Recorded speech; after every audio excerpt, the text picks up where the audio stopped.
Hello students, all is well study group চ্যানেলে সবাইকে স্বাগত জানাচ্ছি। তো আজকে আমরা যে বিষয়টা নিয়ে ডিসকাস করব সেটা হচ্ছে জিওগ্রাফির চ্যাপ্টার 1 রিসোর্স নিয়ে আজকে ডিসকাস করব।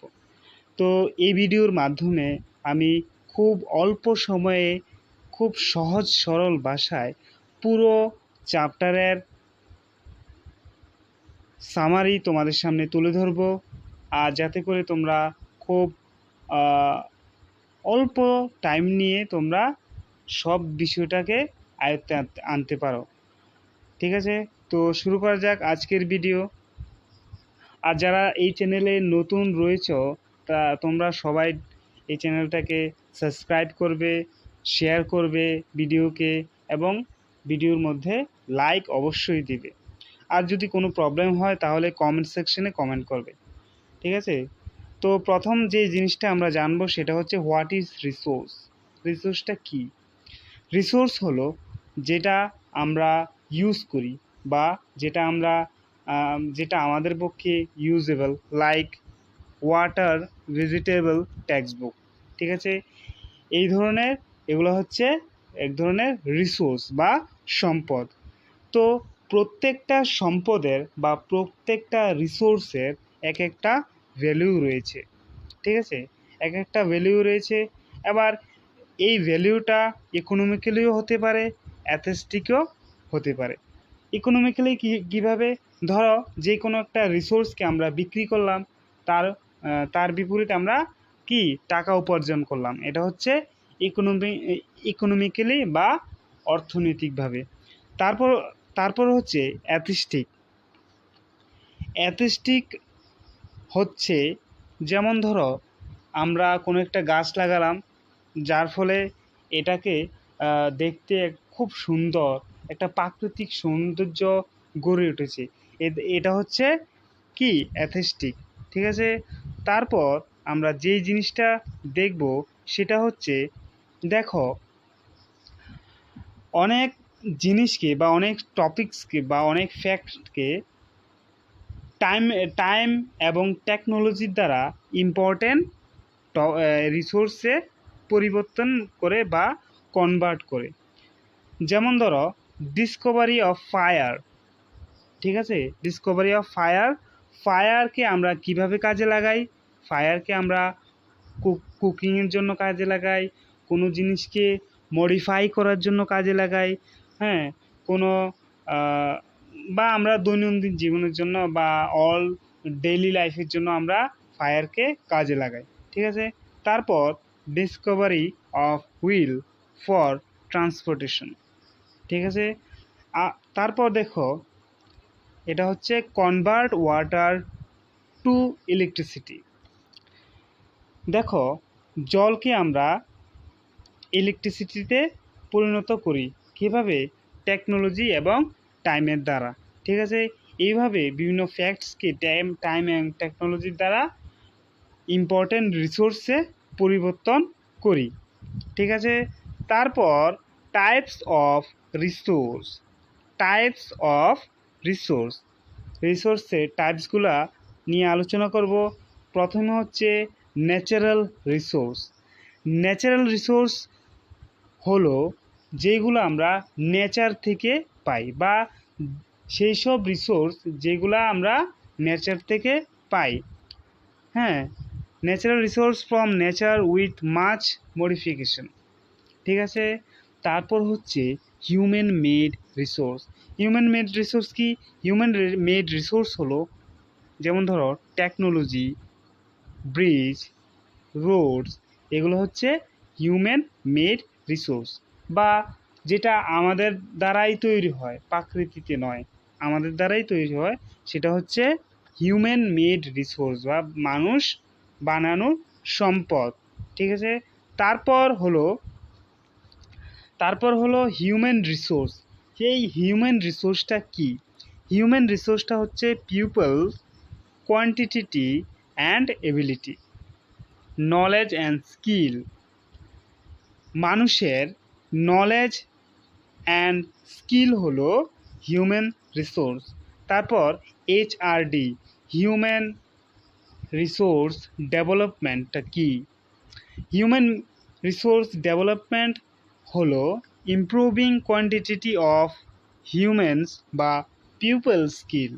ঠিক আছে, পিপল বা হিউম্যান স্কিলকে ইমপ্রুভিং করায়, হিউম্যান স্কিলের কোয়ান্টিটিকে ইমপ্রুভিং করা হলো হিউম্যান রিসোর্স ডেভেলপমেন্ট বা HRD। ঠিক আছে, তারপর যে জিনিসটা আমরা দেখব সেটা হচ্ছে natural resource based on development. কিছু জিনিসকে বেসড করে রিসোর্সকে কয়েকটি ভাগে ভাগ করা যায়। প্রথমে হচ্ছে natural resource based on development. প্রথমে হচ্ছে অ্যাকচুয়াল রিসোর্স। ডেভেলপমেন্টকে বেসড করে প্রথম যে রিসোর্সটা হচ্ছে সেটা হচ্ছে অ্যাকচুয়াল রিসোর্স। অ্যাকচুয়াল রিসোর্সটা কি? অ্যাকচুয়াল রিসোর্সটা হলো কি, কোয়ান্টিটি ইজ নো, তার যে কোয়ান্টিটিটা সেটা আমরা জানা রয়েছে, যেমন পেগুর ইন জার্মানি ফর দ্য কোন। ঠিক আছে, তারপর পটেনশিয়াল রিসোর্স। পটেনশিয়াল রিসোর্সটা হলো এন্টায়ার কোয়ান্টিটি নট নো, যেমন ইউরেনিয়াম ইন লাদাখ। দেখো, আমাদের উত্তর ভারতে বা নর্থ ইন্ডিয়াতে লাদাখে ইউরেনিয়াম একটা প্রাকৃতিক সম্পদ। সেই সম্পদের প্রচুর পরিমাণে রয়েছে, কিন্তু সেটার যে কোয়ান্টিটিটা সেটা আমাদের জানা নেই। ঠিক আছে, এটা হচ্ছে পটেনশিয়াল রিসোর্স। তারপর কি? তারপর হলো natural resource based on origin. Based on অরিজিনের ক্ষেত্রে ন্যাচারাল রিসোর্সকে দুটি ভাগে ভাগ করা যায়। একটা হচ্ছে বায়োটিক রিসোর্স। বায়োটিক রিসোর্স কি? লিভিং। ঠিক আছে, একটা হচ্ছে, যেমন উদাহরণ হচ্ছে বা এক্সাম্পল হচ্ছে প্ল্যান্টস বা অ্যান্ড অ্যানিমেলস, এটা হচ্ছে লিভিং রিসোর্স। তারপর হচ্ছে এবায়োটিক রিসোর্স। এবায়োটিক রিসোর্স কি? Non living. নন লিভিং কি কি? সোয়েলস, রকস অ্যান্ড মিনারেলস, এগুলো হচ্ছে নন লিভিংস। ঠিক আছে, তারপর কি? তারপর হলো natural resource based on distribution. Natural resource based on distribution, প্রথম হচ্ছে লোকালাইজড রিসোর্স, যেমন কপার, আয়রন, তারপর এয়ার, ওয়াটার। ঠিক আছে, তারপর কি? তারপর হচ্ছে natural resource classification. Natural resources classification.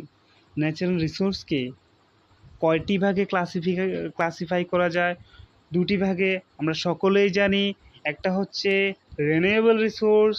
ঠিক আছে, যেটাকে বাংলাতে কি বলে? বাংলাতে বলে নবীকরণযোগ্য সম্পদ, বা ইংলিশে কি বলে? Renewable resource. রিনিউয়েবল রিসোর্সটা কি? রিনিউয়েবল রিসোর্সটা হলো can be renewed and replaced quickly. Renewable রিসোর্সটা হলো যেটা আমরা ইউজ করার পরে যেটা খুব তাড়াতাড়ি রিনিউড হয়ে যায়। ঠিক আছে, যেটা খুব তাড়াতাড়ি রিনিউড হয়ে যায়, যেমন সানলাইট। সানলাইটকে আমরা যতই ব্যবহার করি কিন্তু সেটা কোনো দিন শেষ হবে না। যেমন জল, ওয়াটার। ওয়াটারকে আমরা যতই ব্যবহার করি সেটা কোনো দিন শেষ হবে না। এটা হচ্ছে রিনিউয়েবল রিসোর্স। তারপর কি? তারপর হচ্ছে নন রিনিউয়েবল রিসোর্স। নন রিনিউয়েবল রিসোর্সের বাংলা হচ্ছে অনবীকরণযোগ্য সম্পদ। ঠিক আছে, তো নন রিনিউয়েবল রিসোর্সটা কি? নন রিনিউয়েবল রিসোর্সটা হচ্ছে যেটার লিমিটেড স্টক রয়েছে। হ্যাঁ, লিমিটেড স্টক রয়েছে, যেটা আস্তে আস্তে কি শেষ হয়ে যাচ্ছে, যেমন কয়লা।